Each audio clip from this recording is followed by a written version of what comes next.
नमस्कार दोस्तों, आज सुनते हैं पितृपक्ष की पौराणिक कथा। पितृपक्ष की पौराणिक कथा के अनुसार जोगे और भोगे दो भाई थे। दोनों अलग अलग रहते थे। जोगे धनी था और भोगे निर्धन था। जोगे की पत्नी को अपने धन का बहुत अभिमान था, लेकिन भोगे की पत्नी बहुत ही सरल स्वभाव की थी। पितृपक्ष आने पर जोगे की पत्नी ने जोगे को पितरों का श्राद्ध करने को कहा, लेकिन जोगे ने इसे व्यर्थ का काम समझकर टालने की चेष्टा करी। लेकिन उसकी पत्नी ने उसे समझाते हुए कहा कि अगर हम श्राद्ध नहीं करेंगे तो लोग हमारी बातें बनाएंगे। जोगे की पत्नी ने कहा, लोगों को दावत पर बुलाकर अपनी शान दिखाने का ये उचित अवसर है। उसने जोगे से कहा, आप शायद मेरी परेशानी की वजह से ऐसा कह रहे हैं, किंतु इसमें मुझे कोई परेशानी नहीं होगी। मैं भोगे की पत्नी को बुला लूंगी और दोनों मिलकर सारा काम कर लेंगी। फिर उसने जोगे को अपने पीहर भेजकर आने का न्योता भेज दिया। दूसरे दिन उसके बुलाने पर भोगे की पत्नी सुबह सुबह आकर काम में जुट गई और उसने रसोई तैयार कर दी। बहुत से पकवान भी बनाए और फिर सारा काम निपटाकर अपने घर आ गई। आखिर उसे भी तो पितरों का श्राद्ध और तर्पण करना था। जल्दी ही दोपहर हो गई। पितृ भूमि पर उतरे। जोगे भोगे के पितृ पहले जोगे के यहाँ गए तो उन्होंने देखा कि जोगे के ससुराल वाले वहाँ भोजन कर रहे हैं। पितृ निराश होकर भोगे के यहाँ गए। वहाँ क्या था? खाने को कुछ नहीं था। भोगे इतना गरीब था कि पितरों के नाम पर उसने सिर्फ अगियारी दे दी थी।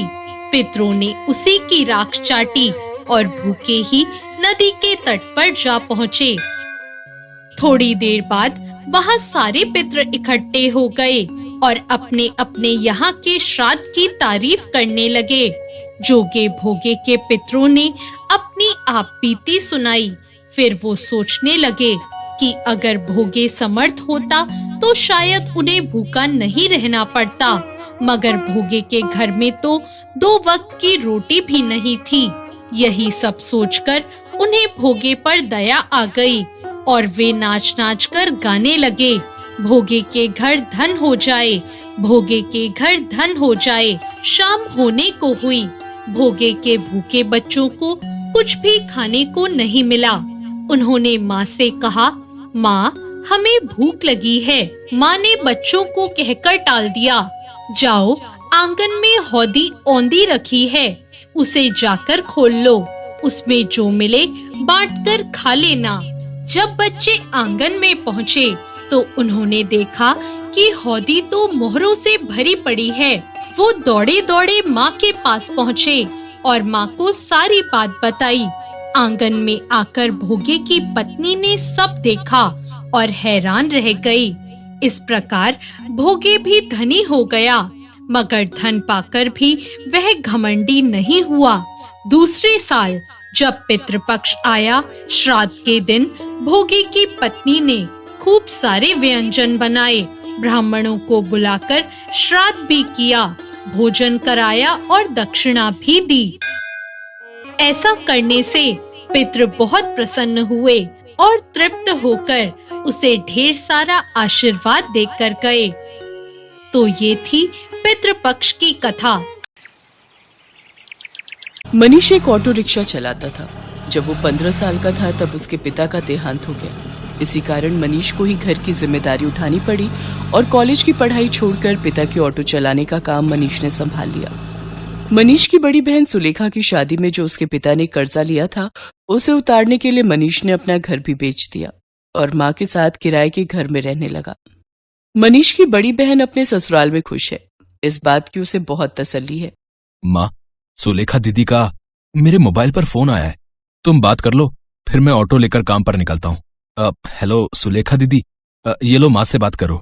हाँ बेटी, अपना ध्यान रखा कर, खूब खाया पिया कर, इससे बच्चे की सेहत पर अच्छा असर होगा। बस यही इच्छा है कि जल्दी से मैं नानी बन जाऊं और मनीष मामा। हाँ वो तो है, अब मामी कहलवाने वाली बस आ जाए तो मैं सुकून से तीर्थ यात्रा पर निकल जाऊंगी। नहीं नहीं, अपने नाती पोतों को खिलाकर ही तीर्थ यात्रा पर जाऊंगी। माँ बस मनीष के लिए अच्छी सी लड़की ढूंढ लो जो घर संभाल ले। माँ मुझे देर हो रही है, बाद में बात कर लेना। अच्छा सुलेखा, मैं तेरे से बाद में बात करती हूँ, मनीष को देर हो रही है। मनीष ऑटो लेकर काम पर निकलता है। उसे पहले ही बहुत देर हो चुकी थी, पर रास्ते में जाम भी बहुत था। वो सवारी का इंतजार कर रहा था, तभी उसका एक साथी जो उसकी तरह ऑटो चलाता था, वो किसी लड़की से झगड़ रहा था। अरे देखिए मैडम, ऐसा थोड़ी होता है? जब आपने मुझे यहाँ छोड़ने के लिए पैसे तय किए हैं तो चुपचाप मेरे पैसे दे दो ना। भैया मैंने आपको बोला ना, मेरा पर्स रास्ते में कहीं गिर गया। मेरा मोबाइल फोन भी उसी में है और सारे पैसे भी। मेरा पर्स कहीं नहीं मिला। मैं तुम्हें बोल रही हूँ ना, मुझे अपना नंबर दे दो, मैं तुम्हारे नंबर पर पैसे भेज दूंगी। अभी मुझे देर हो रही है, मुझे सामने होटल में एक फंक्शन में पहुंचना है। क्या हुआ निरंजन, लड़ क्यों रहे हो सुबह सुबह? अरे देखना यार, सुबह सुबह पहली सवारी मिली और वो भी मुझे पैसे देने के लिए मना कर रही है। इन मैडम का पर्स कहीं खो गया है और मुझसे कह रही है कि पैसे बाद में देंगी। अरे ऐसा थोड़ी होता है भाई। कोई बात नहीं निरंजन, कभी कभी किसी की परेशानी को भी समझना चाहिए। एक काम कर, तेरे कितने पैसे बने मैं दे देता हूँ, ये मैडम मुझे बाद में दे देंगी। मनीष निरंजन को ऑटो के 200 रुपए दे देता है। थैंक यू सो मच, मेरा नाम अर्चना है। आप मुझे अपना नंबर दे दो, मैं आपके नंबर पर ऑनलाइन पेमेंट भेज दूंगी। बाकी अगर मुझे देर ना होती तो मैं आपको अभी पैसे दे देती। अब कोई बात नहीं मैम, ये लीजिए मेरा नंबर। अर्चना नाम की वो लड़की मनीष का मोबाइल नंबर ले लेती है और अगले दिन मनीष के मोबाइल पर पैसे ट्रांसफर कर देती है। आपके पैसे मैंने अकाउंट में भेज दिए हैं, आप चेक कर लीजिए। और कल के लिए एक बार फिर से थैंक यू, आपने अनजान होकर भी मेरी मदद की। अर्चना और मनीष बात करने लगते हैं। अर्चना को मनीष से बात करना बहुत अच्छा लग रहा था। उसके बाद एक दो बार अर्चना की मुलाकात मार्केट में मनीष से हो ही जाती है। धीरे धीरे दोनों दोस्त बन जाते हैं। मनीष को पता चलता है कि अर्चना एक बहुत ही अमीर खानदान की लड़की है, तो वो उसे समझाता है। अर्चना, तुम बहुत ही अमीर खानदान की लड़की हो, तुम में और मेरे में जमीन आसमान का फर्क है। मैं एक मामूली ऑटो रिक्शा चलाने वाला गरीब लड़का हूँ। तुम्हारा और मेरा यूं दोस्ती रखना ठीक नहीं है, प्लीज तुम मुझसे मत मिलो। तुम ना मिलने की बात कर रहे हो, पर आज तो मैं तुम्हें अपने प्यार का इजहार करने आई थी। मैं तुम्हें बहुत पसंद करती हूँ मनीष। मैं अपनी आगे आने वाली पूरी लाइफ तुम्हारे साथ मिलकर जीना चाहती हूँ। कहते कहते अर्चना फूट फूट कर रोने लगती है और मनीष उसे गले लगा लेता है। अर्चना अपने मम्मी पापा से इस बारे में बात करती है और जबरदस्ती मनीष से शादी करने के लिए मना लेती है। इधर मनीष भी अपनी माँ और बहन से इस बारे में बात करता है और एक शुभ मुहूर्त में दोनों की शादी हो जाती है। अर्चना का स्वभाव बहुत अच्छा था। उसे इस बात से कोई फर्क नहीं पड़ता था कि उसकी ससुराल गरीब है, ना ही उसने कभी इस बात की कोई शिकायत की।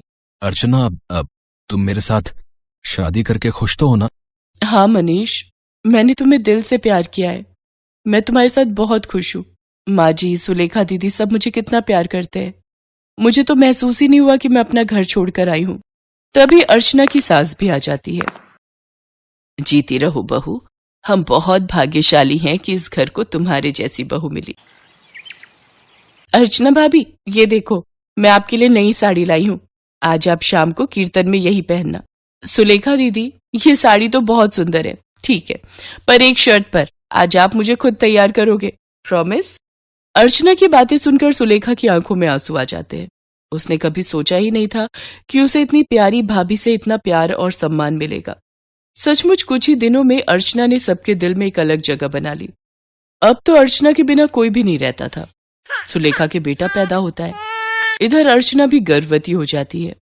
अर्चना के मां बनने के बारे में जब उसके मम्मी पापा को पता चलता है तो वो उसे मिलने के लिए उसके ससुराल आते हैं, पर अर्चना का घर देखकर दोनों ही मुंह बनाने लगते हैं। अर्चना, तुम अपने मम्मी पापा के पास बैठो, रसोई से चाय और नाश्ता मैं ले आती हूँ।